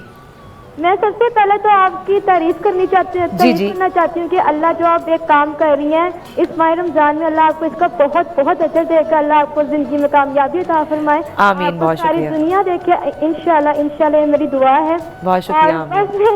मुझे आपके ड्रामे वो डोली की बारात तो बहुत ही पसंद है, जबर हमारी। बहुत शुक्रिया, बहुत शुक्रिया, बहुत शुक्रिया। सिद्रा इम्तियाज से क्या पूछना चाहती हो? हाँ जी, सिद्रा इम्तियाज से मैं ये पूछना चाहती हूँ कि जो सहरी में हम दूध सोडे का इस्तेमाल कर सकते हैं? मैंने सुना कि पेट खराब हो जाता है उससे। दूध सोडे का इस्तेमाल कर सकते हैं सहरी में? अच्छा ठीक है, बिल्कुल आपका जवाब लेते हैं। बहुत शुक्रिया, थैंक्स फॉर कॉलिंग। सिद्रा सबसे पहले तो ये बता दें कि जैसा कि डॉक्टर साहब ने मना किया पहले, जो रावलपिंडी से एक भाई की कॉल थी कि उनके यूरिन में प्रोटीन बार बार प्लस आ रहा है, तो वो कौन सी ऐसी ग़िज़ा को छोड़ दें जिसमें प्रोटीन ज़्यादा है? प्रोटीन आमतौर पे दालों में होता है या गोश्त में ज़्यादा प्रोटीन है, और इसके अलावा जो हम दूध भी पीते हैं उसमें भी प्रोटीन होता है। चिकन, अंडे, एग्जैक्टली। सब्जियों में इतना प्रोटीन नहीं है, इनफैक्ट बिल्कुल भी नहीं है। तो आप लेकिन ये कि अगर आपके यूरिन में प्रोटीन आ भी रहा है तब भी आपको डाइट में प्रोटीन थोड़ा बहुत लेना चाहिए। वो आप एक न्यूट्रिशनिस्ट आपको बता सकती है कि आपकी कितनी अमाउंट, कितना ग्राम्स है वो होना चाहिए, क्योंकि अगर लॉस हो रहा है तो आपकी बॉडी को प्रोटीन की रिक्वायरमेंट भी तो है ना, ठीक है, फंक्शंस परफॉर्म करने के लिए। ठीक है। सो जो लिमिटेड अमाउंट है उसमें आपको लेना चाहिए, लेकिन ज़्यादा दालें, गोश्त और अंडा जैसे है, बहुत ज़्यादा दूध, इनको अवॉइड किया जाना चाहिए। बिल्कुल ठीक है। और दूध सोडा वो पूछ रही हैं, सहरी में हम दूध सोडा ऑफ कोर्स यूज़ ठंडा होता है, नहीं हम नहीं कर सकते। मतलब अभी हम बात कर रहे थे जैसे कि दूध सोडा जो है वो अल्टीमेटली कैल्शियम का मतलब हम दूध पी रहे हैं ताकि हम कैल्शियम लें, लेकिन दूध सोडा में जो कैल्शियम है वो आपकी बॉडी के किसी काम के लिए नहीं है, मतलब डिपॉजिट नहीं होता बोन्स में। अच्छा। तो इससे बेहतर ये है कि आप दूध सोडा के बजाय खाली दूध ले लें या फिर दही का इस्तेमाल कर लें, वो ज़्यादा बेहतर है। बिल्कुल ठीक है। डॉक्टर साहब मैं आपसे भी कंटिन्यू करूंगी, मैं यहाँ बैठूंगी। पहले अमीर हुसैन साहब और उमर, ये बच्चा 4.5 साल का, ये दोनों जो हैं ये डायलिसिस के पेशेंट हैं और रहमान फाउंडेशन में ज़ेर इलाज हैं। डॉक्टर साहब, आपसे मैं पहले पूछना चाहूँगी कि कितना खर्चा एक पेशेंट पे आता है डायलिसिस का, और आपकी एक ब्रांच का जैसे कि लाहौर में है उसका कितना खर्चा है? सबसे पहले तो एक डायलिसिस पे जो खर्चा आता है वो 2000 रुपये का एक खर्चा आता है एक पेशेंट पे जी, और हफ्ते में 2 डायलिसिस हो रहे होते हैं 8 और महीने में 8 डायलिसिस। 16,000 रुपया एक माह का खर्चा है एक पेशेंट का। अच्छा। और जो हमारा डायलिसिस सेंटर लाहौर में है इसके तकरीबन अखराजात हैं 4 लाख रुपया एक माह के। अच्छा। जितने भी सेंटर हैं कराची में है, इस्लामाबाद में है, जेलम में है, इन सब के तकरीबन 4 लाख रुपया एक सेंटर पे तकरीबन खर्चा आ रहा है एवरेज। और ये 16 लाख रुपया तकरीबन एक माह का खर्चा आता है। एक माह का ये आपका खर्चा हो जाता है। ये उम्र 4.5 साल का है। हाँ जी। आपका बेटा, कितना अरसा पहले आपको पता चला कि इसकी किडनीज काम नहीं कर रही? किडनीज पहले नहीं काम, इसको पहले प्रोटीन 1 साल का था उस वक्त इसको बुखार हुआ, उसके बाद इसकी आंखें सूज गई और वो जिस्म फूल गया। उसके बाद टेस्ट करवाए, उन्होंने कहा कि इसकी प्रोटीन आ रही, गुर्दे ख़राब हो रहे हैं। तो 4 साल तक इसकी 3 साल तक प्रोटीन आती रही है। अच्छा। तो हम उसका इलाज करवाते रहे। हमने इसका इलाज फौजी हॉस्पिटल से भी करवाया, काफ़ी करवाया भाई से इलाज इसका हमने प्राइवेट हॉस्पिटलों से। फिर उसके बाद फिर हमने चिल्ड्रन में इसे दिखाया। उन्होंने कहा कि अब इसकी किडनी जो है, एक 7,000 का सिरप आता वो हम इसे 8 माह तक वो पिलाते रहे लेके। अच्छा। उसके बाद फिर भी नहीं। उन्होंने और वो 7,000 रुपए का जो सिरप था, हाँ जी, वो कितना अरसा चलता था? वो 2 माह चल जाता था तकरीबन। 2 माह चलता था? हाँ जी। अच्छा जी। तो वो हमने इसे 8 माह तक पिलाया। उसके बाद फिर वो इसके दोबारा से फिर वही प्रोटीन आनी शुरू हो गई और फिर दोबारा बीमार। अब उन्होंने कहा कि इसको कोई मेडिसिन नहीं काम कर रही, कि इसके गुर्दे ख़राब हो गए हैं, तो ये डायलिसिस के अलावा इसका कोई हल नहीं। तो रहमान फाउंडेशन में इलाज कराते हुए कितना अरसा हो गया? हाँ जी, अब अभी हम आए हैं, पता चला ना हमको कि डॉक्टर साहब का के पास इलाज है इसका। तो अभी हमें 15-20 दिन हुए हैं इनके पास आते हुए, और इसके वो खुद डायलिसिस कर रहे हैं इसके बच्चे के।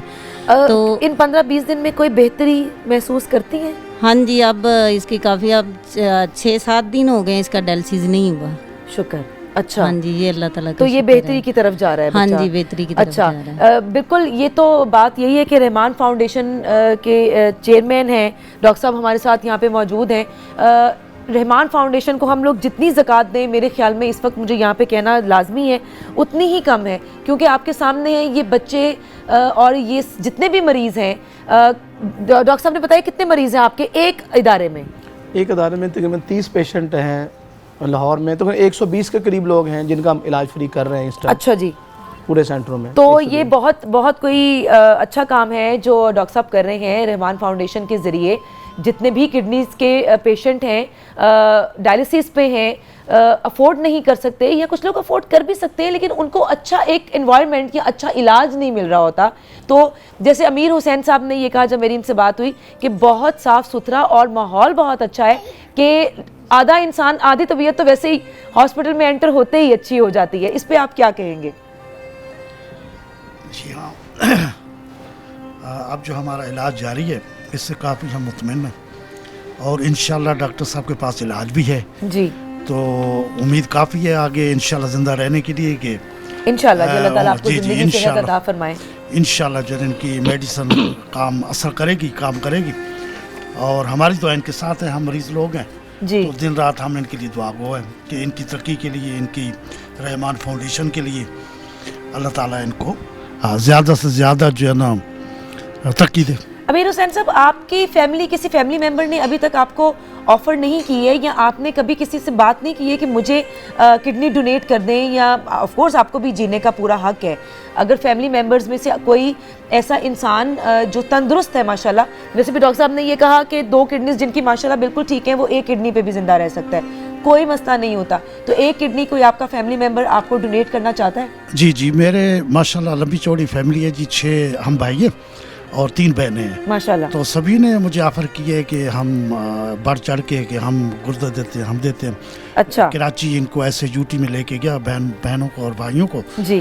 तो बाकी तो कामयाब नहीं हुए, उनकी किसी की एज ज़्यादा थी, किसी का क्या मसला था, तो एक भाई उन्होंने कहा ठीक है इनसे लेते हैं।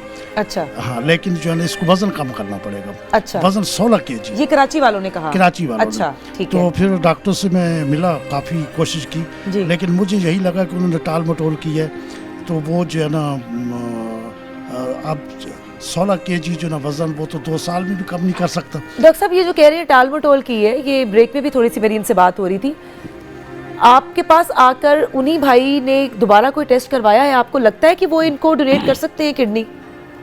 देखिए, अगर तो वज़न ज़्यादा है तो वहाँ पे लाजमन बात है वज़न कम करना पड़ता है। अच्छा। मेडिकल पॉइंट से। अच्छा। और उन्होंने कोशिश की होगी, लेकिन वज़न ज़्यादा होगा तो उन्होंने कहा होगा कि वज़न कम किया जाए ना जी। तो मेरा ख्याल है कि अगर वो वज़न कम कर लें भाई की खातर, थोड़ा एक्सरसाइज कर लें, वर्जिश कर लें, तो इनका ट्रांसप्लांट हो सकता है वहाँ पे ना। अच्छा। तो लेकिन वहाँ पे रश बहुत हो गया है। नहीं, अच्छा, पाकिस्तान में सबसे अच्छा काम यहाँ वहाँ हो रहा है कराची में, किडनी के हवाले से। ठीक है। और करना और आपका इदारा भी है एक, हमारा अपना भी पटेल हॉस्पिटल के सामने फ्री चला रहे हैं हम भी। जी जी। मैं प्रोग्राम की विसासत से कहना चाहूँगा जिन लोगों ने फ्री डायलिसिस करवाना हो तो वो रहमान फाउंडेशन भी हाजिर है। ये मैं नाज़रीन से कहना चाहूँगा कि ये इदारा सबकी जगह, हर जगह मौजूद है। अच्छा, ये तो हमने बात कर ली कि फैमिली मेम्बर्स जो हैं या दोस्त अहबाब जो हैं वो किडनी डोनेट करने के लिए तैयार हो जाते हैं। वो हजरात जो जिनको कोई किडनी देने के लिए तैयार नहीं होता या मैच नहीं कर रही होती, कोई बाहर का बंदा होता है जिसके साथ मैच कर रही होती है, लेकिन उसका क्या प्रोसेस होता है डॉक्टर साहब? अगर किडनी किसी से लेनी है डोनेट, मतलब कोई नहीं करना चाह रहा, और अगर कोई किडनी जैसे ट्रांसप्लांट करना है, किसी की किडनी लेनी है, कोई हमारे जानने वाले नहीं है, तो वो कितनी अमाउंट कोट करते हैं कि हम इतने लाख लेंगे तो किडनी देंगे? देखिए, पहली बात तो बैन है पाकिस्तान के अंदर। पाकिस्तान के अंदर इजाज़त नहीं है कि आप बाहर से किडनी लेके ट्रांसप्लांट कराएं। बहन भाई सिर्फ बाहर से मतलब यानी कि बाहर आउट ऑफ फैमिली से बाहर। अच्छा। फैमिली से बाहर से आप नहीं ले सकते। अच्छा।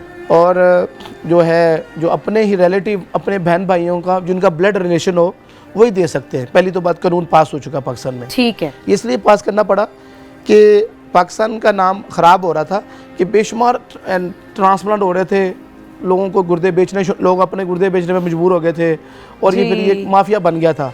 हाँ, और फिर ये लाखों का अभी भी माफिया मौजूद है, अभी भी ऑफर है, मुझे ऑफर है। अल्लाह माफ़ करे, यहाँ तक सुनने को आया था कि आप ऑपरेशन करवाने जाते हैं अपेंडिक्स का और आपकी किडनी निकाल ली जाती है। होता रहा है।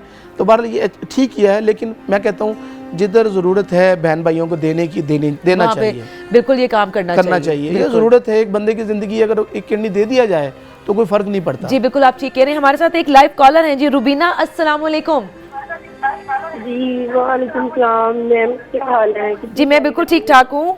आप अपने टीवी की आवाज़ काइंडली बंद कर लीजिए। जी मैं बिल्कुल कर रही हूँ, बिल्कुल बंद कर दी। जी जी। हाँ जी, क्या हाल चाल है आप? क्या? जी मैं बिल्कुल ठीक हूँ, क्या कहेंगी? अच्छा जी, कॉल ड्रॉप हो गई है। डॉक्टर साहब, मुझे इस बच्चे के हवाले से आपसे ये पूछना है, जो बहुत सारे लोग जो देख रहे हैं, हमारे व्यूवर्स भी, हमारी ऑडियंस भी, कि ये बच्चा अभी 4.5 साल का है, इसकी दोनों किडनीज फेल हो चुकी हैं। दोनों किडनी फेल हो चुकी हैं। आप कितने फीसद ये समझते हैं कि इस बच्चे की अभी किडनीज ठीक हो सकती हैं, या ये डायलिसिस से हट सकता है, या इसकी फैमिली में, इसके बहन भाइयों में कोई है, और कितनी एज में जाकर ट्रांसप्लांट हो सकता है? देखिए, इस बच्चे के चांसेस हैं डायलिसिस रुकने के। अभी जैसे इन्होंने वालदा ने बताया 6-7 दिन हो गए डायलिसिस नहीं कराया, बच्चा आराम से बैठा हुआ है। सही। ये जब डायलिसिस शुरू होते हैं तो हालत ख़राब हो जाती है। तो ये बहुत बड़ा बात जो अल्लाह ने मुझे नवाजा है कि मैं डायलिसिस रोक लेता हूँ अपनी हर्बल मेडिसिन के ज़रिए। ये बहुत बड़ी, जैसे इन्होंने भी कहा कि ये इलाज के लिए मेरे पास आया, अल्लाह का खास करम है। कुछ 1600 लोगों के डायलिसिस मैंने रोके भी हैं अपने इलाज के ज़रिए। और 1600 लोग मेरे पास मौजूद हैं, उनके टेलीफोन नंबर, उनके व्यूज़, उनकी फाइलें, उनके व्यूज़ भी मेरे पास मौजूद है। वो इंग्लैंड से भी हैं, वो जर्मनी से भी हैं, कनाडा से भी हैं, पाकिस्तान से भी हैं। इस बच्चे के चांसेस हैं, अगले 15 दिन तक पता चल जाएगा। अच्छा। अगर नहीं रुकते तो फिर इसे डायलिसिस करवाने पड़ेंगे। वो हमने ऑफर की है कि हम हाजिर हैं जी। हमने फार्म इनका फिल करके ओके कर दिया है जी, ठीक है। उसके बाद अगर ये डायलिसिस नहीं रुकते तो ट्रांसप्लांट अभी हो नहीं सकता इस बच्चे का। अच्छा, इसको कम से कम अभी और 5-6 साल वेट करना पड़ेगा। कितनी एज में ट्रांसप्लांट? तकरीबन 12 साल एज हो जाएगी, 10 साल से ऊपर फिर ये जा सकते हैं ट्रांसप्लांट। तो अभी इसके मतलब है कोई 6-7 साल, तो 4-4.5 साल है, अभी 6 साल है अभी इस बच्चे के। लेकिन अल्लाह करे कि हम कोशिश में तो हैं कि किस तरह इसको रोके जाए। इसके अभी भी हो सकते हैं। अच्छा, ट्रांसप्लांट जी क्या कह रही हैं? मैं ये कह रही कि डॉक्टर साहब कह रहे थे अगर गुर्दे वाश करवाएं तो उसके बाद इसका ट्रांसप्लांट हो सकता है। अच्छा, ये बच्चा इस वक्त भी इसका फिर भी हो सकता है। अच्छा, हाँ तो जी। आपकी फैमिली में कोई इसके बहन भाई, माशाल्लाह कितने बहन भाई हैं इसके? वो ये कहते हैं ना कि वो बड़े हों, 20-25 साल से ऊपर हो, उसकी किडनी ले ही जा सकती अच्छा। है, इससे छोटे की नहीं। तो वो अच्छा। इसकी बहनें हैं, इससे बड़ी हैं वो तो, वैसे एक 15 साल की है, एक 12 साल की है। अच्छा। उससे छोटा इसका भाई है, वो 7 साल का 8 साल का है। अच्छा। उससे छोटा ये है। अच्छा। तो इससे एक छोटा है। अच्छा। हाँ जी, तो इनमें से तो नहीं ना हो सकती। डॉक्टर साहब ये भी तो अब जैसे जिस बच्चे की ट्रांसप्लांट होना है उसकी तो एज आपने बता दी कि 12 साल तक की होनी चाहिए। कितनी एज में आप डोनेट कर सकते हैं? आपकी क्या एज, मिनिमम क्या एज होनी चाहिए? 18 साल होनी चाहिए। 18 साल की एज में। बिल्कुल ठीक है, मैं आपसे कंटिन्यू करती हूँ। एक कॉलर है जी हमारे साथ। अस्सलाम वालेकुम। वालेकुम अस्सलाम। जी कौन और कहाँ से? जी मैं इकरा बात कर रही हूँ फैसलाबाद से। जी क्या हाल है इकरा? अल्लाह का शुक्र, ठीक ठाक। क्या कहोगी? हाँ जी, मैंने डॉक्टर साहब से पूछना था। एक तो मेरा ये क्वेश्चन है, हमने अभी फिजी ड्रिंक्स के बारे में बात की है, ठीक है, वो किडनी के लिए अच्छी चीज़ नहीं है। मैंने ये पूछना था जो आर्टिफिशियल शुगर जैसे सुकराल और जैसे कैंड्रल वगैरह, वो किडनी को अफेक्ट करती हैं? एक क्वेश्चन मैंने ये पूछना था। एक ये था कि मेरी मदर की भी ये ना डायलिसिस होते थे, उनकी रिसेंटली डेथ हुई है। अच्छा। तो इस वजह से उनकी डेथ हुई थी कि उनका फेस्टूला नहीं बन सका था, और फिर उन्होंने उनको जो कैथेटर पास किया था वो ब्लॉक हो गया था। वो परमानेंट कैथेटर था, 1 साल के लिए चलना था, लेकिन वो 3 माह में ही ना ब्लॉक हो गया, ब्लड इन्फेक्शन हो गया, इस वजह से उनके साथ ये प्रॉब्लम हुआ था। तो मैं ये जानना चाहती हूँ कि मतलब मैंने कहीं से पढ़ा था कि ऐसे मतलब उनके बच्चों को भी चांसेस बहुत ज़्यादा हो जाते हैं, तो फिर हम लोगों को क्या ऐसा करना चाहिए कि हम लोग थोड़ा सा अवॉइड कर सके इस चीज़ को? अच्छा बिल्कुल ठीक है, आपके सवाल का मैं जवाब बिल्कुल लेती हूँ। बहुत शुक्रिया इकरा, बहुत शुक्रिया। अच्छा जी, मुख्तसरन छोटा सा जवाब दे दें ये जो आपसे सवाल किया है सिद्रा। जी पहली बात तो ये है कि चांसेस होते हैं विरासत में आने के। अगर कि वालदा वालद को शुगर है तो बच्चों में भी आने का चांसेस होते हैं। जी। उसका आप टेस्ट करवाते रहें। जी। दूसरे नंबर पर फिजी ड्रिंक के बारे में हम भी कोई अच्छी राय नहीं रखते, बेहतर है कि कम इस्तेमाल करने चाहिए। और इसके अलावा ये जो जितनी भी दूसरी मेडिसिन है, दूसरी वो केमिकल हैं, ये शुगर को कम दूसरे डार्क शुगर, कुछ भी नाम नहीं लेना चाहता। हाँ मैं बल्कि सिद्रा से पूछना चाहूँगी। सिद्रा आपसे क्वेश्चन उन्होंने किया था कि ये जो कैंड्रल और ये जो दूसरी शुगर है, हाँ, इसका मुख्तसरन छोटा सा एक जवाब दे दें जल्दी। जितने भी ये स्वीटनर्स हैं, ऑल्दो ये आपको कैलोरीज नहीं दे रहे, लेकिन अल्टीमेटली आपकी किडनीज को अफेक्ट करते हैं, इफेक्ट करते हैं। इकरा आपने खुद भी सुन लिया होगा, बाकी सबको भी बताना है कि ये चीज़ें इफेक्ट करती हैं कहीं ना कहीं। ये चीज़ें जो है ये नेचुरल नहीं होती क्योंकि। अच्छा जी, मैं चाहूँगी कि ज़रमीना नासिर नाते रसूल मकबूल सल्लल्लाहु अलैहि वसल्लम सुना दीजिए।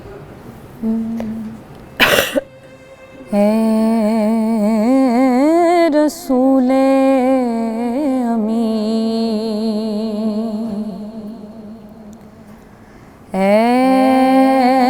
रसूल अमीन,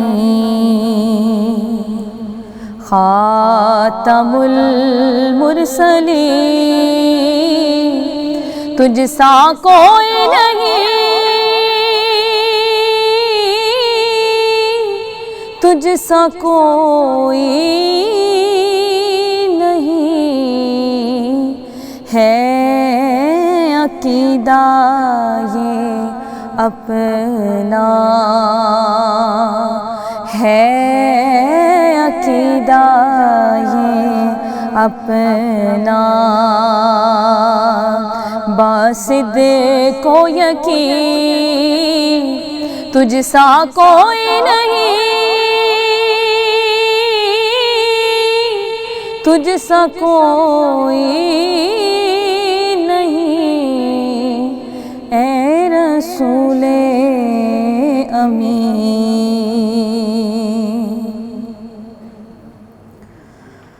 हो गए हैरान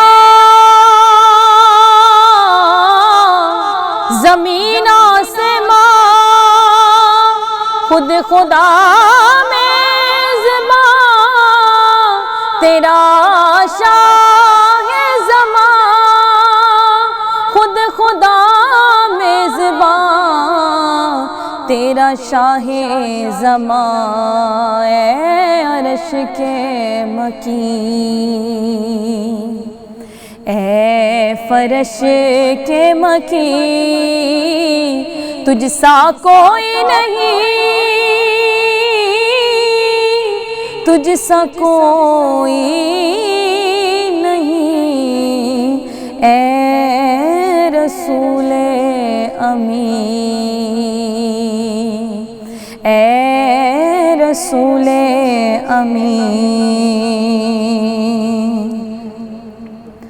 दस्ते कुदरत ने सा बनाया तुझे,